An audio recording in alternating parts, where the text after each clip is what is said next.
Bonjour et bienvenue dans cette nouvelle vidéo consacrée au portrait photo et plus particulièrement à ce que j'ai appelé les retouches avancées et notamment tout ce qui concerne le virage monochrome. Alors tout d'abord on part d'une photo qui a déjà été retravaillée, pour ça je vous encourage à visionner les vidéos précédentes. Mais avant d'aller plus loin, donc avant de s'attaquer proprement dit à cette question de virage monochrome, encore faire ici un petit réglage que j'hésite toujours un petit peu à faire, mais dans le cas précis c'est justifié. C'est régler le problème qu'on voit ici, ce qu'on appelle les poignées d'amour. Alors je rassure tout de suite, mon modèle, c'est pas du tout la réalité et pas du tout ce qu'on voit ici. Il y a deux raisons à ceci. La première, c'est celle que j'explique déjà dans une vidéo précédente.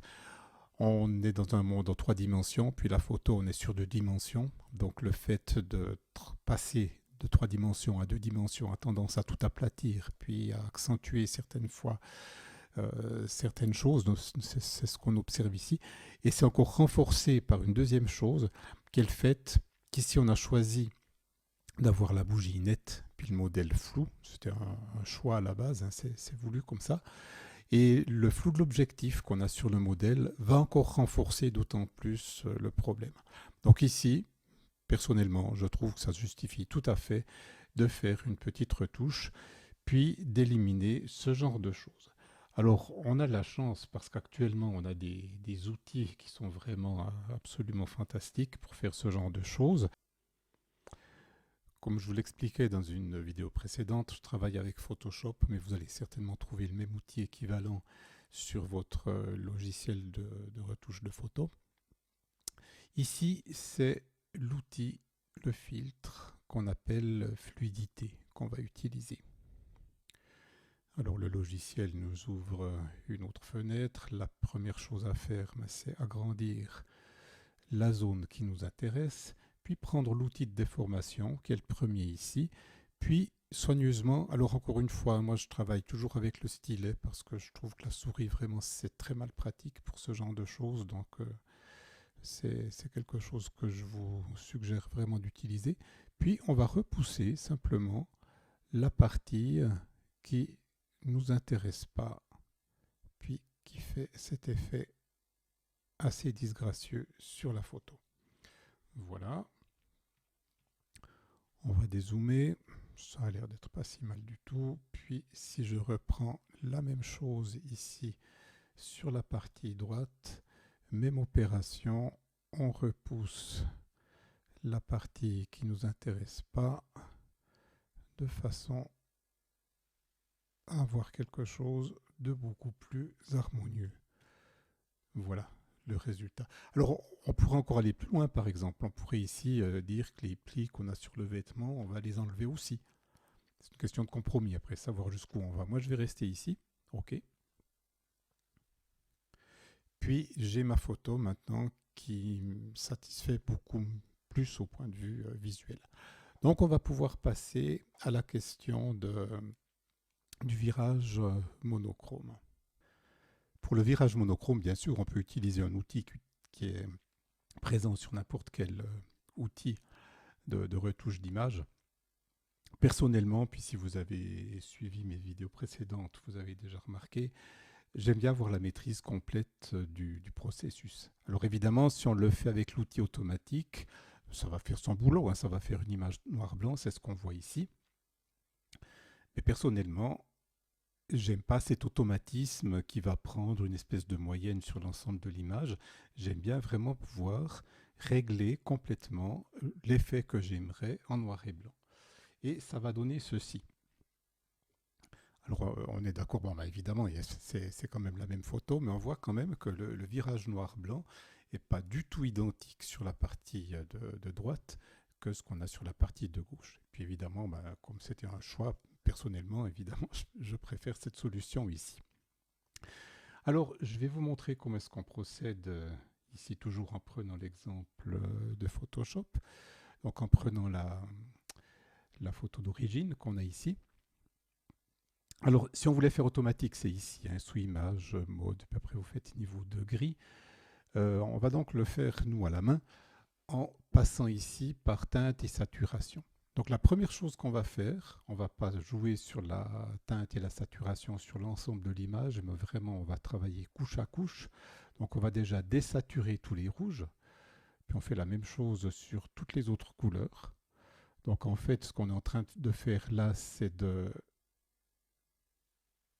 remplacer toutes les couleurs de l'image dans du noir blanc.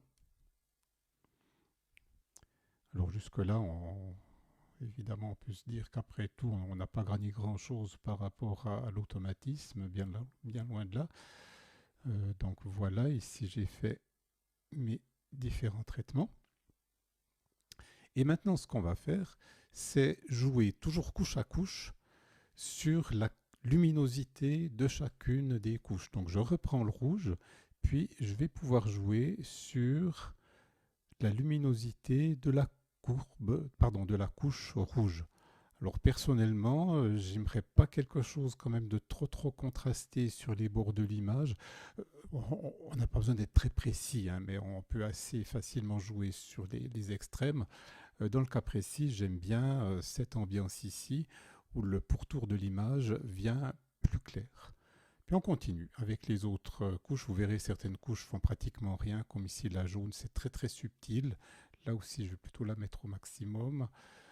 La vert, là aussi, il n'y a pas beaucoup de vert dans l'image en question. Donc là, franchement, qu'on le mette à droite ou à gauche, ça ne va rien changer du tout.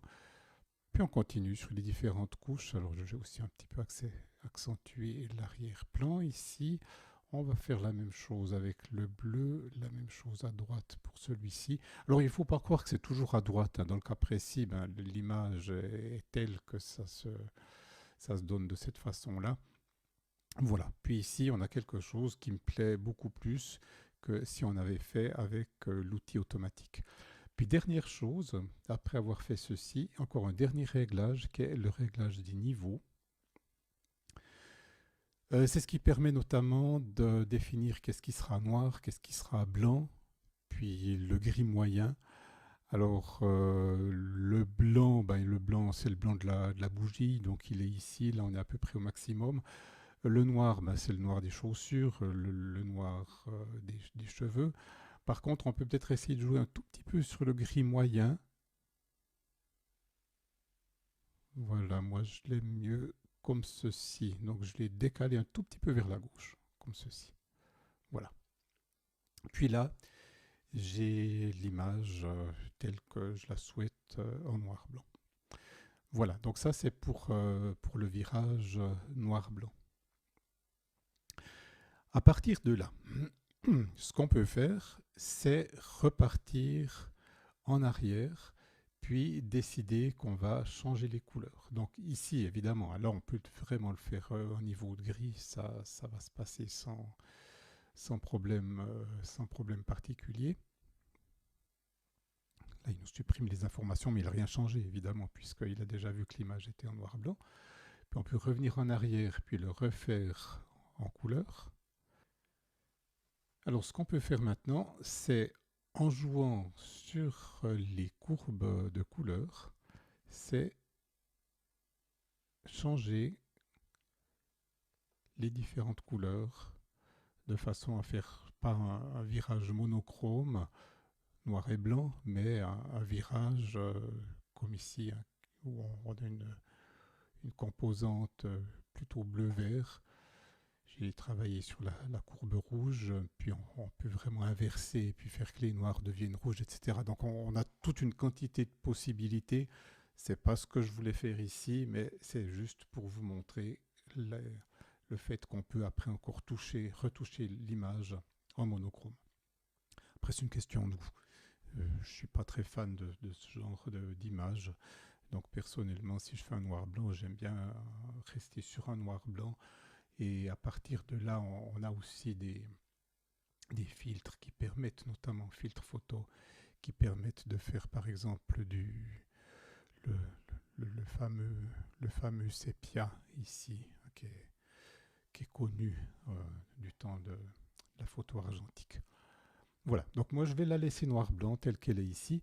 Ce que j'aimerais faire maintenant, c'est vous montrer un effet Là aussi, il ne faut pas en abuser, mais un effet qui peut être assez sympa pour donner un petit peu plus de chaleur à cette image, qui est évidemment noir-blanc, donc assez triste comme ambiance. Je vais reprendre la bougie et la laisser, elle, dans sa couleur d'origine. Alors, pour faire ceci, on va ouvrir un nouveau calque. Voilà, donc je reprends l'image de base ici, je sélectionne le tout, je copie, je reviens dans mon image sur laquelle j'étais en train de travailler avant, je viens sur le calque qui m'intéresse et je colle ma nouvelle image. Bon, j'ai simplement superposé l'image couleur sur l'image noir-blanc. Et ce que je veux garder de cette image couleur, c'est uniquement la bougie. Et on va utiliser exactement la même technique qu'on avait utilisée pour la retouche des yeux ou bien la retouche de la bouche. On va masquer l'ensemble de l'image, puis on va travailler pour faire apparaître uniquement la partie de la bougie qui nous intéresse ici. Alors, pour commencer, zoomer sur la bougie pour y voir un tout petit peu plus clair. Et on va prendre, comme d'habitude, l'outil de gomme. Alors dans le cas précis qui est tout petit, on va le prendre un petit peu plus grand. Puis moi j'aime bien avec des bords assez doux. Voilà, comme ceci. Puis on travaille sur l'élément qui nous intéresse de façon à enlever le cache, puis laisser apparaître l'image qui est masquée. Alors bien sûr, après il faudra changer les paramètres de l'outil. Alors ma gomme elle est ici, on va la prendre beaucoup plus petite maintenant de façon à pouvoir faire du travail beaucoup plus précis.